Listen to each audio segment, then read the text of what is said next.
To talk about the impact of nationalism on China in the 21st century, we really have to go back to the last century, because nationalism in China is quintessentially a product of the last century. China used not to have any nationalism. Chinese nationalism is a modern product. Why is that the case?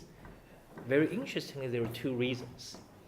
First of all, nationalism is normally associated with a people who is oppressed, and oppressed not by their own. People in history, people are always oppressed. But of course, nationalism becomes a very powerful emotional force only when people are oppressed by outsiders. And in China's case, China itself was a multi-ethnic empire for a long time. China was the oppressor. China was not the oppressed. China was busy oppressing its own minorities in Tibet and Xinjiang for a long, long time. So China did not have that sense of oppression by outsiders. And also for a long, long time, until the Opium War, 1840, China itself was an isolated empire. China had very little to do with the outside world. So that isolation also prevented the Chinese from developing a sense of nationalism. I would also say a sense of national identity.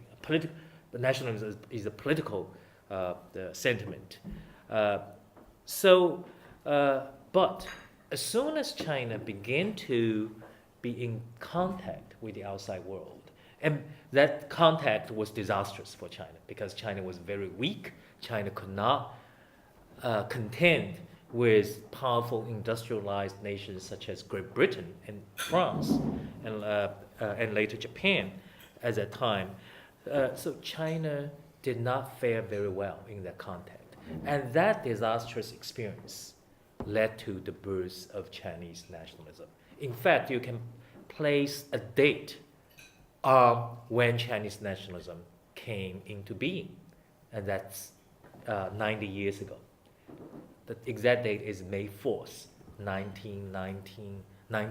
Why May 4th, 1919? That was, specifically, that was when students, college professors, journalists, and urban middle class took to the streets in Beijing and then throughout China to protest against their government's signing of the Versailles Treaty. China, as you may recall, was one of the victorious allies in World War I. But at the Versailles peace negotiations, Germany's concessions in China, some land carved up for German use in along the coast in the Yellow Sea of China, was not returned to China, but instead it was given to Japan. And that enraged the Chinese population. And that event led to the birth of modern Chinese nationalism. And as a result, Chinese nationalism eventually led to the birth of the Chinese Communist Party and later the Chinese Communist Revolution and the victory of the Chinese Revolution. Why did I say that Chinese nationalism led to the birth of the Chinese Communist Party? For several reasons. First of all, the people who played a very important role in the May 4th movement later founded the Chinese Communist Party.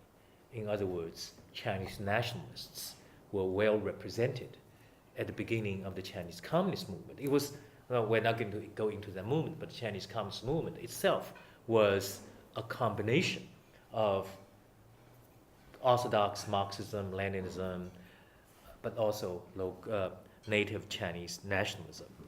And then, before the Chinese Communist Party seized power as a result of its victory in the Chinese Civil War, the Chinese Communist Party itself was the champion of Chinese nationalism because it used Chinese nationalism against the party that was in power at that time.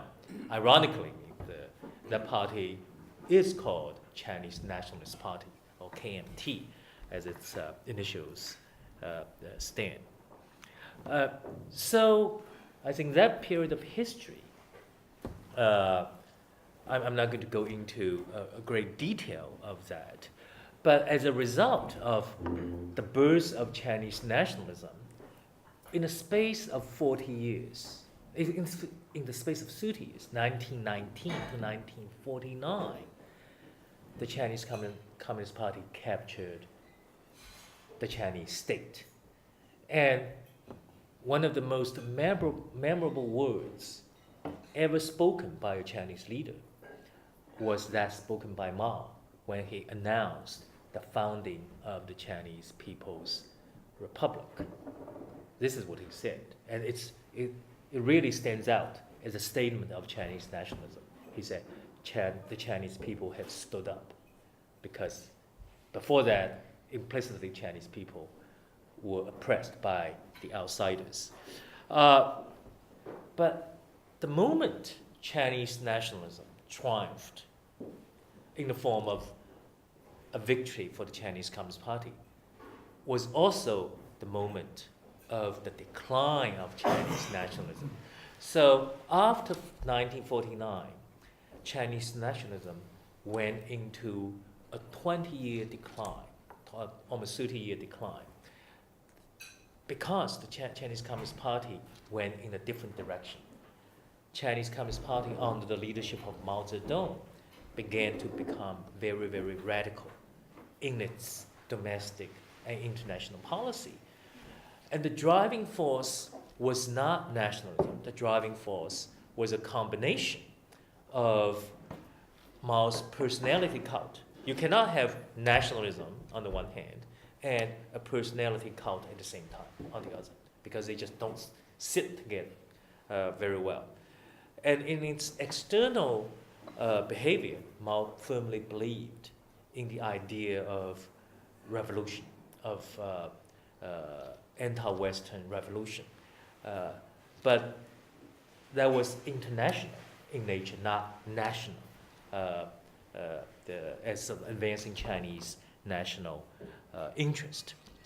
So for about almost 30 years, 49 to 1979, Chinese nationalism did not figure in domestic politics very much.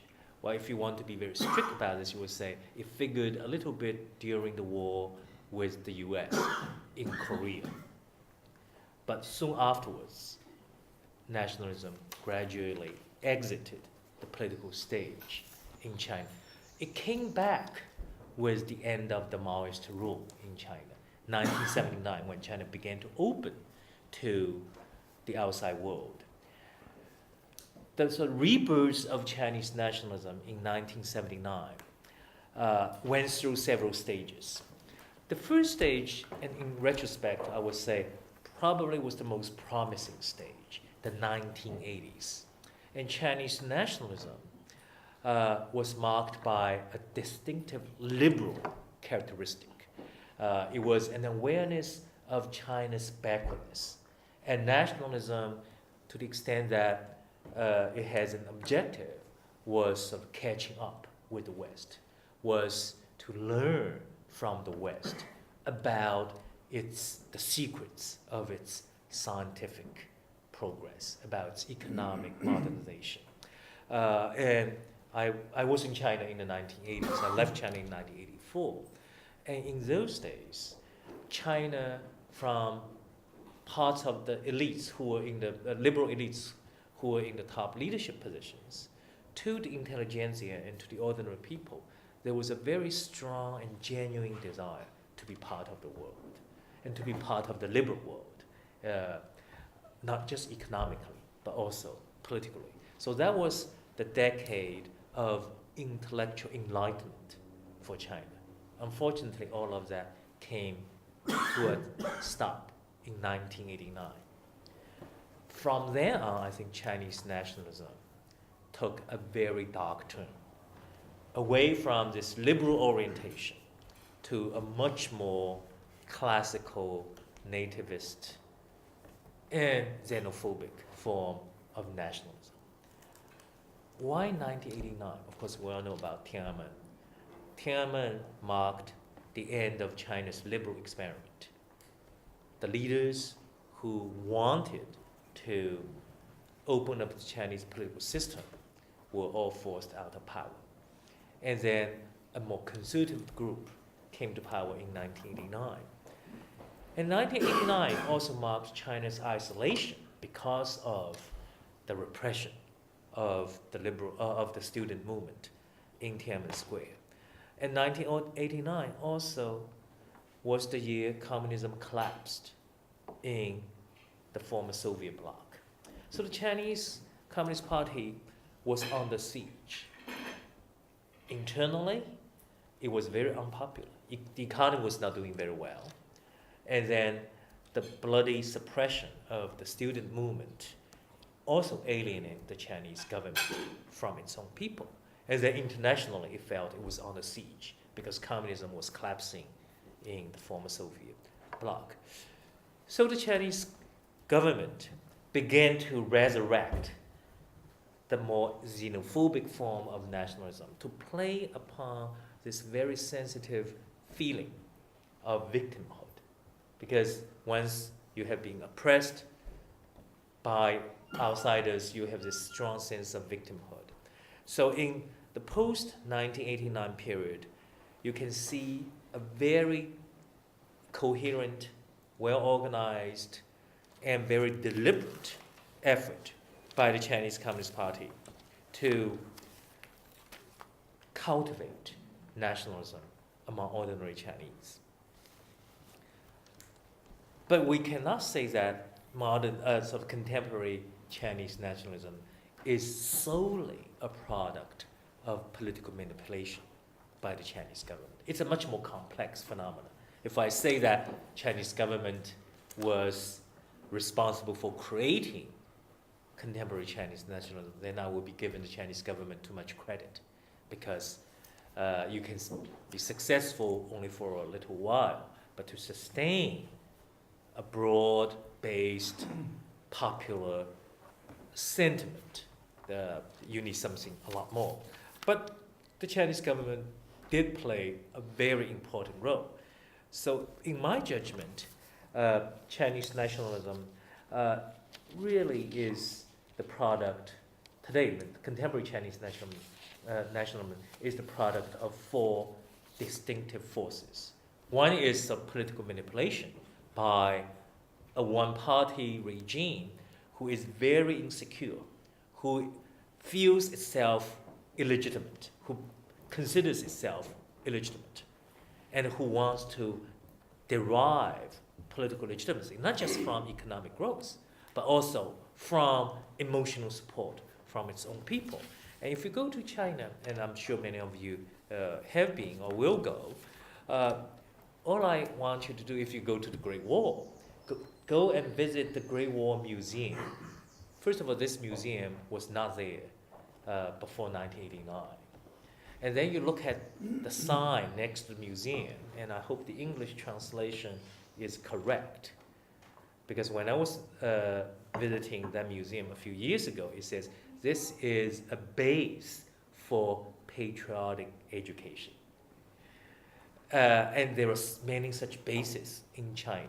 So there's patriotic centers, patriotic education centers, because the Chinese government spent a lot of money establishing these centers and taking young people through these centers to give them, I wouldn't use the word brainwashing, but it's equivalent, to give them a particular version of history.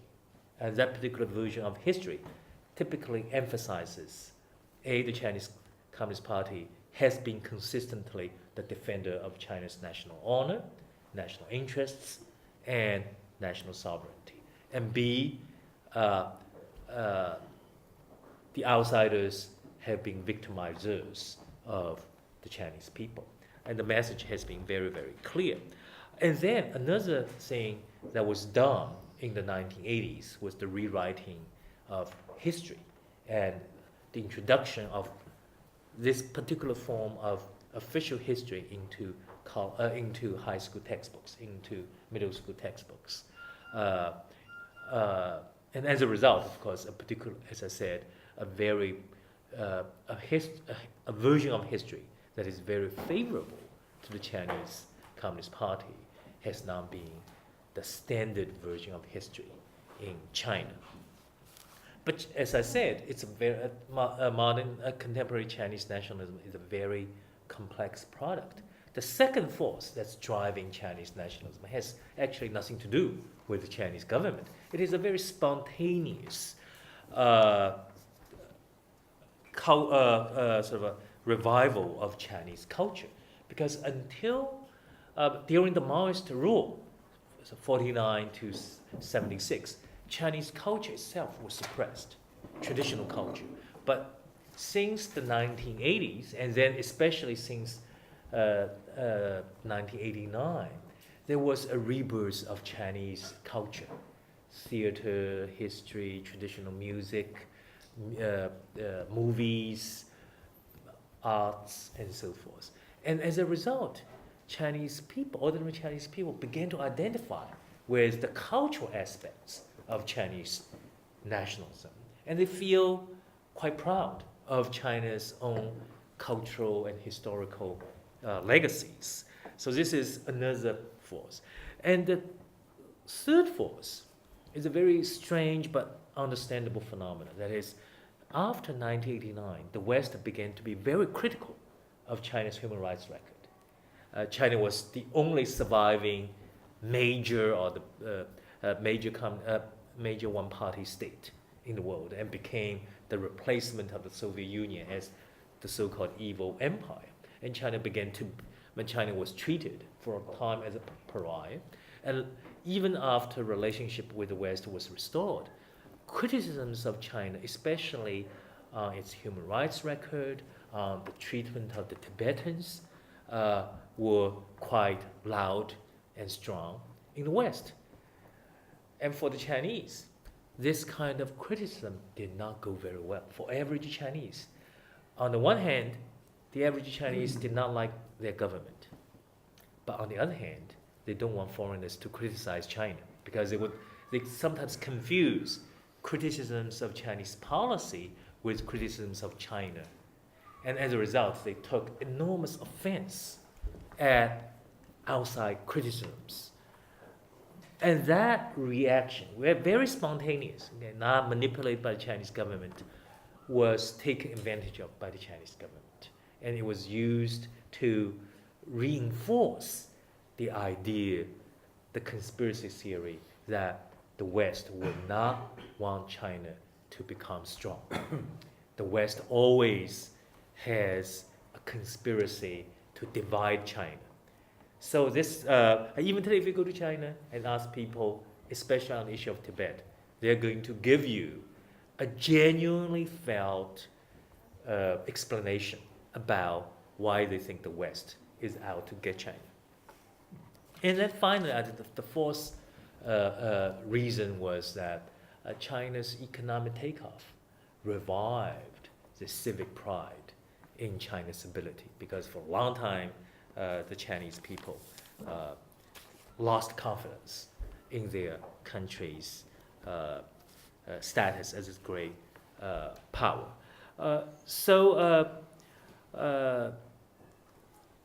How do we sort of see where these four forces come together? I think all you need to do is to look at last year's Olympics.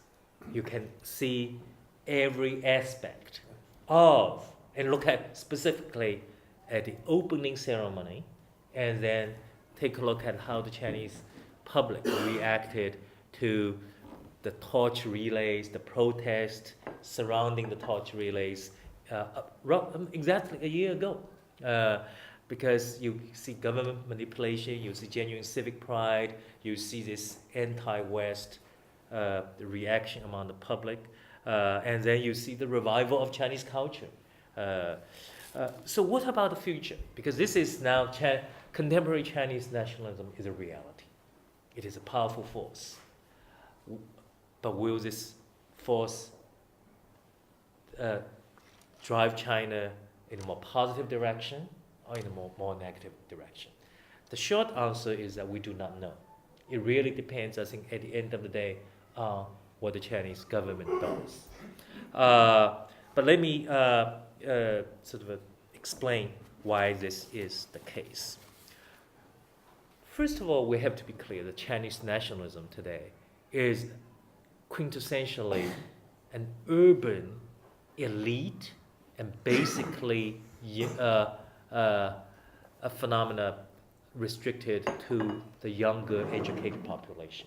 It is not something that is powerfully felt by China's 800 million peasants.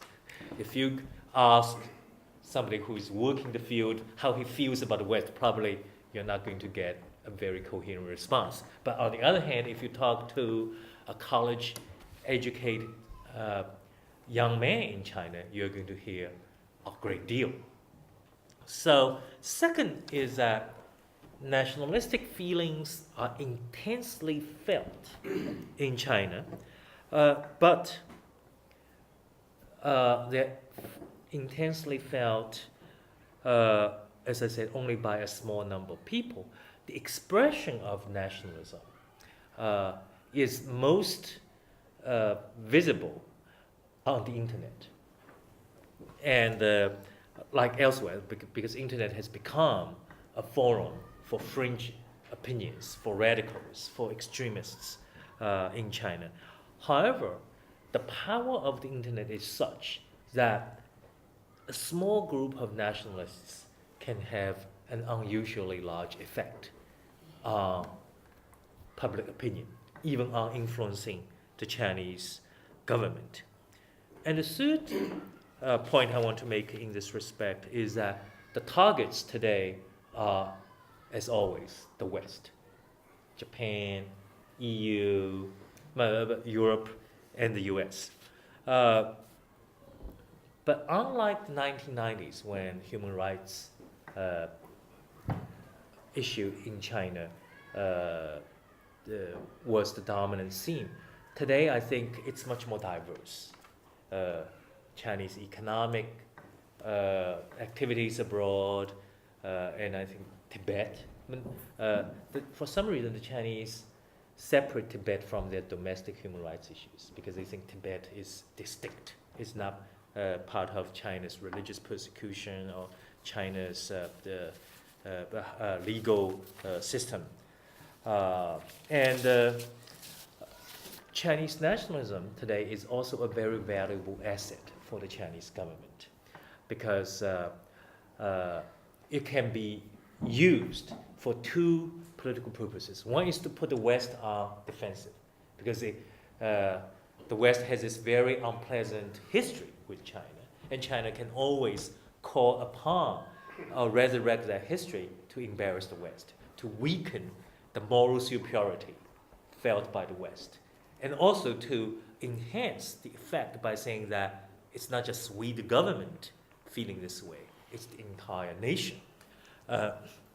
And second, of course, it's for legitimacy reasons. But Chinese nationalism is also a double-edged sword because it can not only complicate China's ties with the outside world, as we'll explain later, but if you allow nationalism in China's otherwise tightly controlled political environment, you also create opportunities for dissidents, for opposition movements to stage anti-government activities under the guise of nationalism. And here I want to tell you a very interesting story. In May 2005, China experienced nationwide anti-Japanese demonstrations because of, I think in that year, Japan wanted to get into the United Nations Security Council.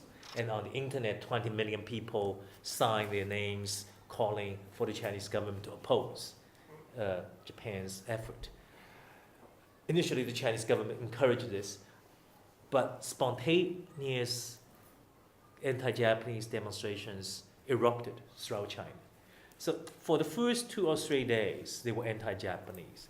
But soon, in the 4th or 5th days, people began to shout slogans, down with corruption.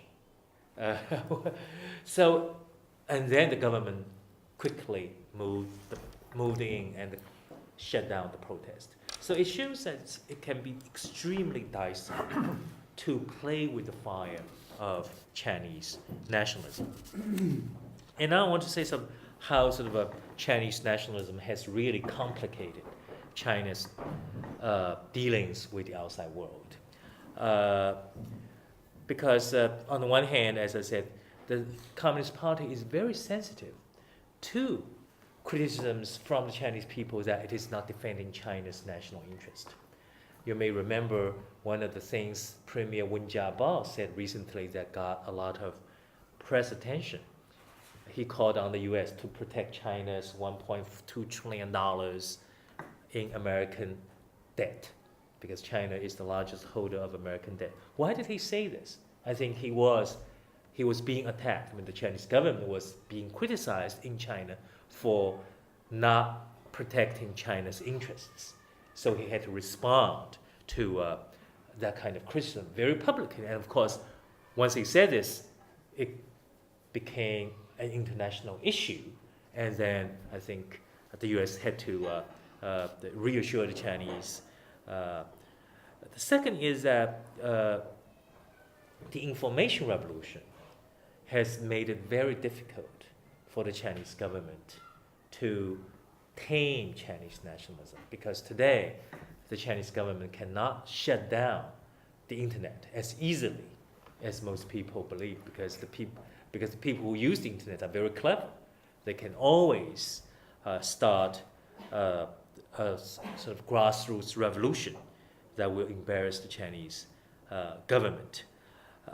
And also, I think because of Chinese nationalism, the Chinese government sometimes finds itself very difficult to make flexible adjustments in its foreign policy. And here I think the most important issue, other than Tibet, of course, for China, is climate change. Because climate change can resonate with Chinese nationalist sentiments, because people will always say the West caused this problem and now they want us to pay the bills. And if the Chinese government is not careful and then allow such sentiments to develop within China, it can restrict, it can constrain China's negotiation position on climate treaty negotiations. But as I said, at the end of the day, the Chinese government bears the responsibility for restraining Chinese nationalism. Chinese nationalism, if we allow it to develop, will have a very negative impact on China's development in the 21st century for three reasons. For two reasons, really, is that one is that nationalism is inherently anti-liberal. I have not seen liberal nationalism. First of all, it will make China less cooperative internationally. It will always place its interests above the interest of the global community. Second, that strong nationalism is anti-democratic, can be an obstacle to China's progress toward a democratic system, because the moment you put human rights issues on the table, you excite the nationalists, and then nationalism will have this backlash effect that will, I think, shut down the debate. And second is that nationalism will not serve China's own national interest, because China today must work with the international community. China depends on the international community for its future development. If you look at China's economic interests, they are global. China has to export to the rest of the world. China has to find the natural resources to sustain its future development from the rest of the world. So a very nationalistic China will not be welcome. And nationalism will also damage China's international image, because China wants to reassure the rest of the world that it will not be another Soviet Union when it becomes a superpower. a very strong nationalistic China will, I think, not reassure the world. It will frighten the world. So I think at the end of the day, nationalism in China will backfire on China itself. So that's why I think the Chinese government needs to do three things to tame Chinese nationalism. First, it has to cool down. It has to stop its program, deliberate program to cultivate Chinese nationalism, especially among the younger people.